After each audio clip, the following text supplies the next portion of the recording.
ñu fi nekkoon ne nañ mukk jàng du wees now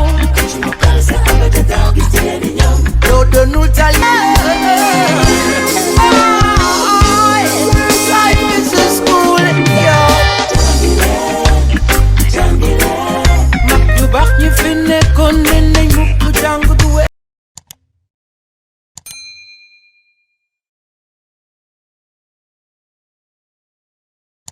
Maintenant, on passe à la troisième question.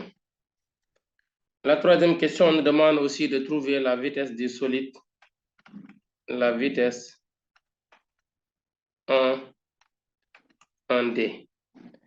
En D, on va aussi appliquer la variation de l'énergie cinétique, 1 demi de m v carré D moins 1 demi de m v carré C égale travail du poids plus travail de la réaction R. Le déplacement est horizontal, donc le poids, de même que la réaction, ne travaille pas. Donc ça donne ici finalement 1 demi de mv carré D moins 1 demi de mv carré C égale 0. Donc ceci donne 1 demi de mv carré D égale 1 demi de mv carré C. Les m se simplifient, les 1 demi. Donc ça nous reste ici v carré D égale v carré C. C'est-à-dire VD égale VC égale 1,41 mètres par seconde. Voilà la vitesse du solide en D. Donc c'est la même chose que la vitesse en C. Maintenant, il demande si cette vitesse dépend de la longueur du trajet CD. La réponse c'est non. Elle ne dépend pas. Elle ne dépend pas de CD ou de L3. Elle ne dépend pas de CD ou de L3. Si vous voyez même dans l'exercice, on n'a pas donné la longueur L3 parce qu'on n'a pas besoin de L3. Donc, de CD égale à L3, car entre C et D, aucune force ne travaille. Aucune force ne travaille.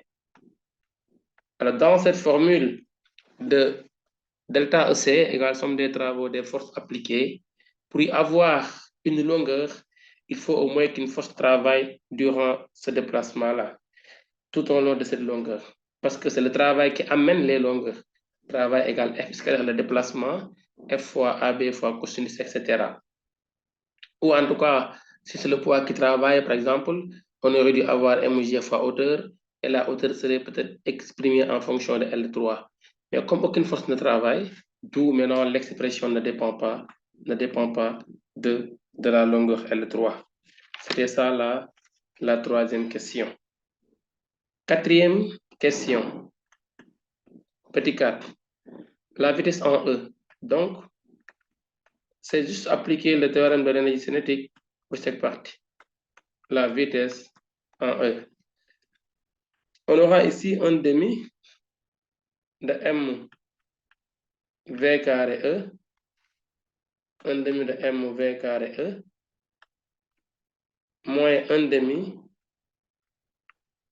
de m v carré D égale travail du poids plus travail de la réaction R entre D et E. La réaction R ne travaille pas. Le poids travaille parce que c'est une descente. Donc, ce n'est pas un déplacement horizontal.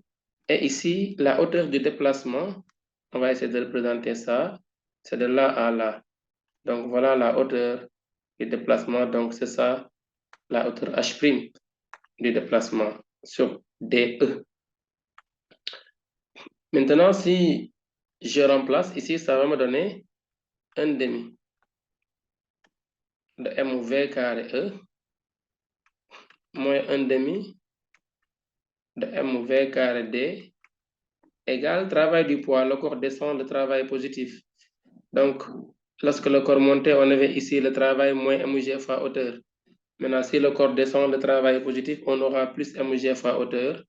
Donc, ça donne mg fois la hauteur h'. Avec ici h' comme h. On va calculer de la même façon. Égal à DE multiplié par sinus de bêta. Ceci nous donne 1/2 de m v carré E moins 1/2 de m v carré D égale mg multiplié par DE multiplié par sinus de l'angle bêta. Donc, on simplifie les m, puis on multiplie partout par 2. Ça nous donne ici v carré E moins v carré D égale 2 fois G DE qui est L4 sinus bêta. Finalement, je transpose VD de ce côté et je prends la racine carrée.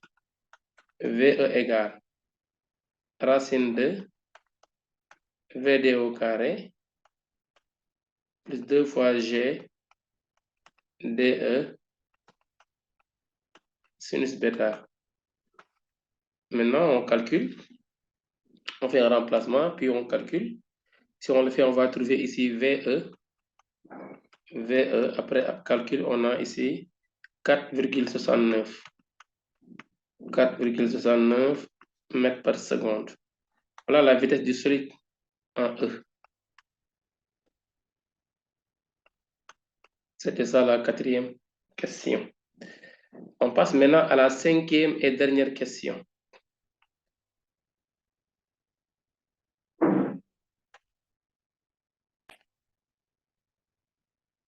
On passe à la 5e et dernière question. Il dit à partir de E, le solide monte. Il aborde la partie circulaire EF. Il monte jusqu'en F. Il s'arrête là-bas. Puis évidemment, il va bouger chemin. Maintenant, la question, c'est de trouver la hauteur de la montée, n'est-ce pas, à partir du point E jusqu'au point F. Alors, si nous prenons la partie EF, ici on aura un demi. On aura ici la variation de l'énergie cinétique pour la partie EF. On aura ici un demi. La hauteur d'abord. La hauteur EF. Alors, pour la hauteur EF, ici, on aura un demi de M V carré. V carré de E. V carré de F, si vous voulez. Moins un demi de M V carré de E égale somme des travaux des forces appliquées. C'est le travail du poids plus travail des forces de frottement entre E et F. Alors, si je remplace ici, ça me fait un demi de mv carré F. Si vous voulez, on peut même éliminer cette partie-là parce que la vitesse en F est nulle. Donc, on aura ici ça égale 0 pour gagner du temps. Ce qui me donne moins un demi de mv carré E. Ici,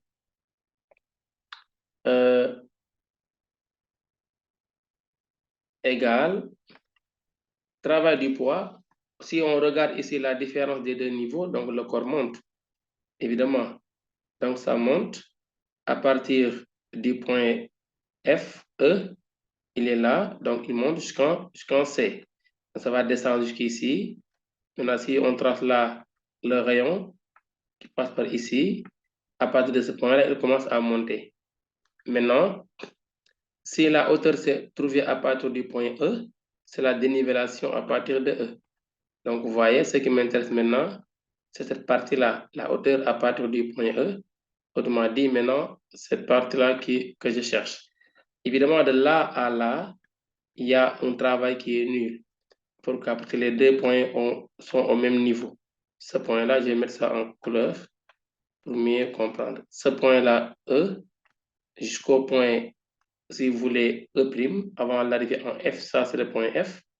Donc, disons que ici c'est le point E', ce point-là, et ce point, il est F. Donc, de E à E', le travail est nul. Parce que c'est une descente puis une montée. Donc, et c'est au même niveau, donc le travail est nul. Le travail du poids, je veux dire, il est nul. Maintenant, le travail du poids, c'est de la E à E' à F. Et la hauteur de la montée, à partir du point E, c'est cette hauteur-là qu'on cherche pour le travail du poids. Cependant, les forces de frottement travaillent de E à F et ils ont donné la valeur de ce travail. Maintenant, si je continue ici, ça va me donner mg, c'est une montée, c'est moins mg fois hauteur, avec la hauteur, c'est là. C'est ça la hauteur ici, h. Donc, par rapport au point E. Moins mg fois hauteur, plus travail de frottement. Alors, moi, je cherche ici la hauteur, je transpose. Ça me fait ici mg fois hauteur égale 1/2 de mv carré E plus travail des forces de frottement. Alors, ceci me donne la hauteur h égale 1/2 de mv carré E plus travail de petit f, le tout sur m fois g. Alors, je remplace maintenant, application numérique. La hauteur h de la montée, c'est égal à 1/2, 0,5, multiplié par m, 0,5 aussi. La masse, c'était 0,5 kg, 0,5, multiplié par la vitesse en E.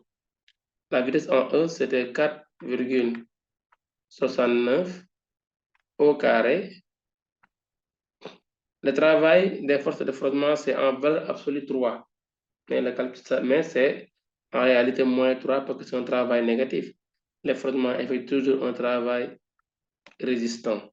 Donc, moins 3 divisé par 0,5 pour la masse multiplié par 10. Si on prend G égale 10, par exemple.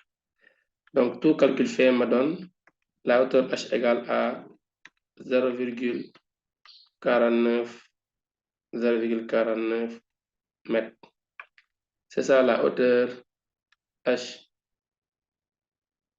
de la montée par rapport au point E. C'était ça l'exercice. Merci de votre aimable attention.